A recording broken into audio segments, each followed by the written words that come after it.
We've got the Carolina Panthers heading to Chicago to take on the Bears as 3.5-point underdogs. The total is set at 39.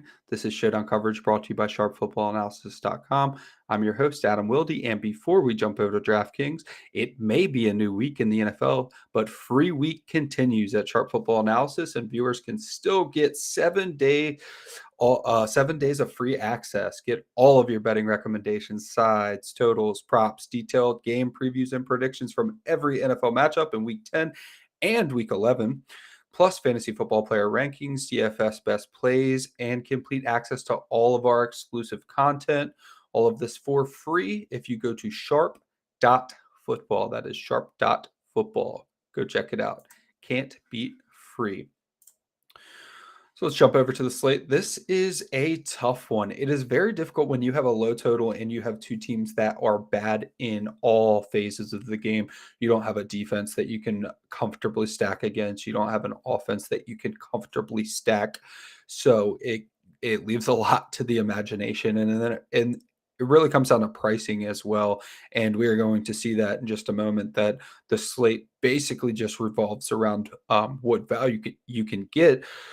But then again, there's value on both sides of the ball, so it doesn't get that much easier either. But we'll sort through it. So we have Adam Thielen at 11,800 there at the top, and he's got the highest floor of the slate. I mean, last week was a down game for everybody. Probably watching that game, I did play that showdown slate last weekend with the Panthers, and it was tough. It had to have been Bryce Young's worst game. Statistically, it was close to his worst, but just by watching, he played poorly. He did not get through his progressions as well as advertised, as he is supposed to be the Steph Curry of football. So I do believe he is going to bounce back. I don't think that he's quote unquote bad, and he's going to have a good spot here against the Chicago Bears to demonstrate that.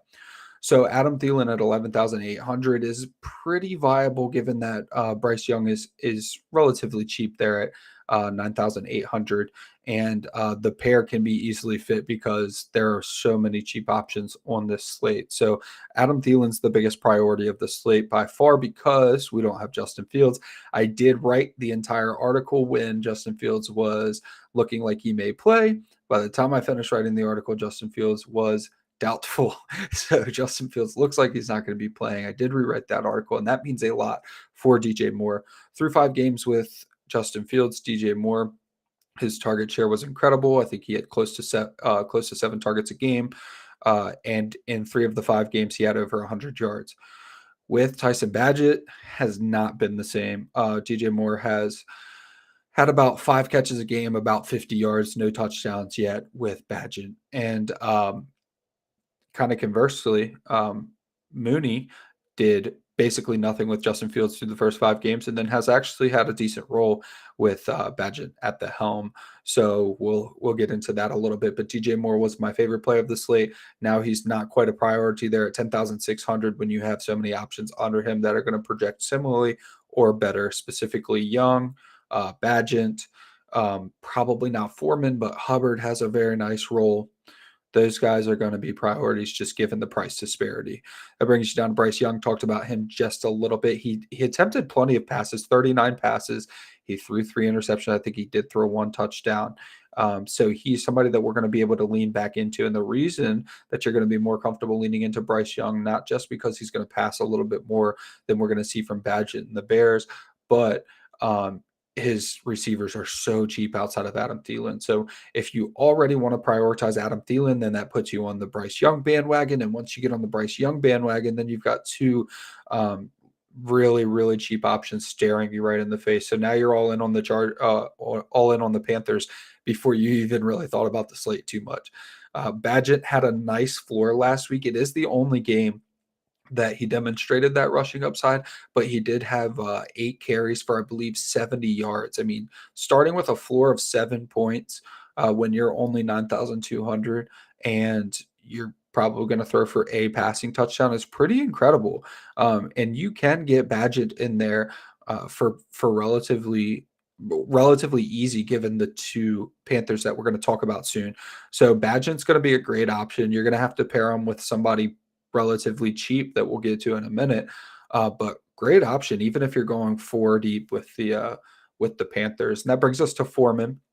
Might as well talk about Foreman and Herbert at the same time. So Herbert is expected to come back from IR. Herbert was one of the better backs in the league, actually, to start the year before he got injured. Of course, there wasn't much time, but he did come off to a really nice start. I believe someone mentioned that he graded very well for PFF. And so for what that's worth, he did on a per touch basis look very good to start the season. All that to say that when he comes back, he's probably going to eat up a very large portion of Foreman's otherwise very healthy workload. So Foreman has performed admirably in his stead with Herbert missing, but I don't believe that Foreman has necessarily like solidified himself as the workhorse back. And we have to remember that Herbert is less than half the salary of Foreman.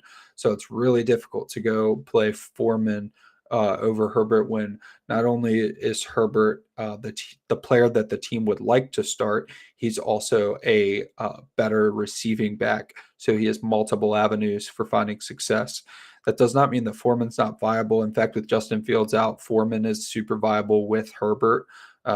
And the savings between Bagent and Foreman is only 600, but it is actually kind of helpful. You'll see here soon. Chuba Hubbard is just the running back one for the team. Kind of crazy that he last year it was Foreman and Hubbard, so I forgot to mention it's a Foreman revenge game, but it was Foreman and Hubbard. The team had to decide which back that they wanted to keep, which back they were going to let walk. They kept Hubbard, they let Foreman walk, and then they replaced Hubbard with Miles Sanders. So that lasted about halfway through the year, and now Hubbard, through the past 3 games, has been a straight up workhorse, playing over almost 70% of the snaps, getting like 16 opportunities a game. And his box score has not been phenomenal at all, but his workload is very, very good. One of the, I mean, you can't ask for more than what Hubbard's getting in terms of workload, and he's only 8,000 because that box score has not looked great. But the opportunity's there. Hubbard is a viable captain, especially in cash, because he helps fit everybody that you feel like you need to fit. And then he's also just a strong part of the Carolina offense, also going to catch some passes. So Hubbard's an excellent play at 8,000. Darnell Mooney, we alluded to a little bit earlier, but he has produced a little bit better with Bagent, and he did have his best game of the season last week. I think he had 5 catches for something like 80 yards. So that's fine. That would definitely bode well for his price tag. It's just that, does he repeat that? You're going to ask him to repeat his best game of the year on a slate where he's 7,400 and the total's 39. It's like, is that really who you want to invest in? It's kind of a difficult decision, especially when Cole Kmet 6,600. Cole Kmet's going to probably clear 20% target share. He's their best red zone option. So I'm leaning Cole Kmet heavily over Darnell Mooney, unless you're stacking the whole Bears offense, which I mentioned at the top of the show. Typically, a 3-point home favorite is typically just where you start building on a showdown slate. When it's really close like this, you're just going to look at the team that has the best shot at winning. But it's a coin flip. So Cole Kmet is actually the best option, I would say, especially in 4x2s with mostly Panthers. All right, let's skip over all these back. This is where it gets interesting, and this is where we get to those wide receivers that I was alluding to earlier. DJ Chark is doubtful. So with DJ Chark doubtful, you have Jonathan Mingo, who should not have been 2,800 anyways. Jonathan Mingo played 99% of the snaps in the last 2 weeks. And I forget how many targets he had over the last 2 games, but way too many to be 2,800. I mean, just a clear misprice. It's not that I'm excited about Mingo, and I think that he has like the slate's top score in his range of outcomes, but he should not have been 2,800. At worst, he should have been in the 4,000s. Definitely like a 4,800 player, probably even higher than that. But either way, full-time starter that's going to get over 4 targets, probably more than that with DJ Chark out. That makes Mingo a high priority, and that's why we land on those Panthers heavy builds, even though they're 3-point underdogs on the road, is because you have Mingo at 2,800, and then you have Terrace Marshall, who we'll talk about in a moment. Khalil Herbert, we talked about a bit, 4,200, just way too cheap because his floor when he comes back is going to be 7, 8, 9 carries, probably 50% of the snaps, 2 targets maybe. That's plenty for 4,200, but his ceiling is just, oh, he's back. And he logged full practices all week. So the chances that he is just back are fantastic. And Chicago could easily find themselves down in this game, which would boost Herbert. We would basically see Herbert getting full drives. So you could play Herbert thinking, okay, I'm just going to get a small floor. They're going to ease him back, but he is going to be involved, and you might find yourself getting a ceiling performance out of him. In fact, I recommended in the article, you can actually play Herbert at captain, just because when you do put him at captain, you will see the kind of lineup that you can get to with him, and you won't have to play Mingo and Marshall, which is going to be very popular. So that's something you might want to get away from. So it's risky, but I definitely condone playing Herbert at captain and just hoping that he has he's 100% ready to go to come back in. And of course, that means Rashawn Johnson is basically not worth considering at 3,600, because you're only paying a little bit more for Khalil Herbert, and Khalil Herbert has a floor and a ceiling that's conducive to Johnson being of minimal impact. So the last player we're going to talk about is Terrace Marshall. Terrace Marshall is going to be the third wide receiver, and at 400, Terrace Marshall he's averaging like 3 receptions a game over his past 3 or 4 games. But even before that, he was more involved earlier in the season. If you recall, he was asking for a trade because he is a good player. He was a phenomenal prospect. He fell to, I think, either the late second or early third because of some injury concerns.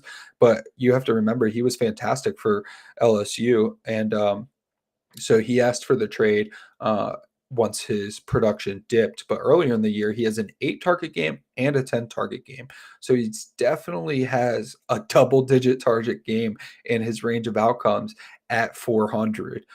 So that's another player where it's like he's only 400. You're not expecting a ton from him, but his floor is going to get you there. I mean, if he's going to get 3 targets, he only needs to catch maybe 2 of them for 40 yards, and you're thrilled with his production. But he also has that double-digit target upside. So that's how you get to these lineups, and we'll just build one. We'll build one very quickly. That's how you get to these lineups where you have all of these receivers in here. So let's start with Adam Thielen at captain. He's going to be the most popular captain, but he's also going to appear in the most lineups at captain. So it's obvious as to why he's going to be rostered so heavily. Of course, if you have Thielen at captain, you're also going to have Bryce Young. But then just go ahead and throw these 2 guys in there. You're going to throw Mingo at 2,800. You're going to throw Terrace Marshall Jr. in at 400, and just look how much salary you have left. Do literally whatever you want. And of course, on this slate, probably goes without saying, but leave 3,000 on the table if you want. There's nothing wrong with that whatsoever. You could throw Hubbard in here, and then look at the plethora of players you could get to. I mean, you could throw DJ Moore in here for a 5x1 if you wanted to, but you could also just go like Bagent, and I bet you Herbert. Actually, you have way more money than that. You could go Bagent and like Hubbard for a 5x1, because Bagent could probably be played by himself. Mooney, Kmet. This is perfectly viable. Adam Thielen, Bryce Young, Jonathan Mingo, Terrace Marshall, Tyson Bagent, and Cole Kmet. And you're leaving 3,500 on the table. Totally fine with that. Like, do not set limits on how much you're going to be able to leave on the table, because the optimal lineup is probably going to be missing a few thousand on this slate. That's just how it usually goes. But then if you don't want to go with those 2, like, let's leave Terrace Marshall in there and let's go with Hubbard, because Hubbard really is a workhorse back for this offense. And it makes me a bit uncomfortable to do this, even though I understand that you can, but I typically just don't like to play 2 wide receivers in the flex when I have the wide receiver at captain for the same team. But when you are talking about a player who's only 400 and 2,800, they don't need to have these massive performances that are negatively correlated to Adam Thielen to really be optimal. So don't omit, like, make sure you don't set the rule that you cannot have two wide receivers in the flex, because slate to slate is different. On a slate where you have two viable wide receivers that are so cheap, they can be played with a wide receiver that's captain because they don't really eat into each other's production too terribly much. When you have Jamar Chase at captain and you play Tyler Boyd and T. Higgins in the flex, it's a totally different story. All right, so you have Adam Thielen at captain, Bryce Young, Chuba Hubbard, Terrace Marshall, and then plenty of money again to do whatever you want. You could probably go, let's see, you could go Bagent. Oh, perfect. You can go Bagent and you go Herbert. So probably my favorite lineup: Adam Thielen at captain, Bryce Young, Chuba Hubbard, Terrace Marshall, Tyson Bagent, and Khalil Herbert. And at that point, you're just hoping that Khalil Herbert is involved in the passing game and the Bears get down. And then I think we can go one more where we have similar. It's going to be Foreman and Herbert. Yep. So Adam Thielen at captain, Bryce Young, Chuba Hubbard, Terrace Marshall, Deonta Foreman, and Khalil Herbert. Again, situation where you don't have to set the rule that your running backs from the same team can't be in the same lineup, because you're talking about 39-point total. You're talking about a very ugly game. So easily to find Deonta Foreman and Khalil Herbert in the same lineup, and go ahead and include Chuba Hubbard too. And you're just getting a ton of volume there, like bankable touches in a game where there's not going to be a ton of bankable touches. So every player that you play here, even though you're leaving 1,300 on the table, are players that you're comfortable with their workload. Like, you're comfortable Terrace Marshall's getting 3 targets at 400, which is fantastic. Chuba Hubbard has 20 touch upside. Bryce Young's going to throw it 40 times. So when you get to a lineup that you feel really good about on a slate where everything feels disgusting, just kind of try to build around that. Swap out. You could swap out Foreman for Bagent, like you saw. You could swap out Herbert.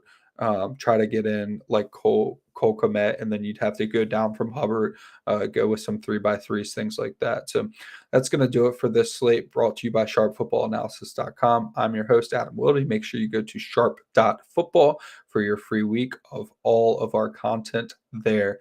Thank you all so much for coming out, and we will catch y'all next week. Peace.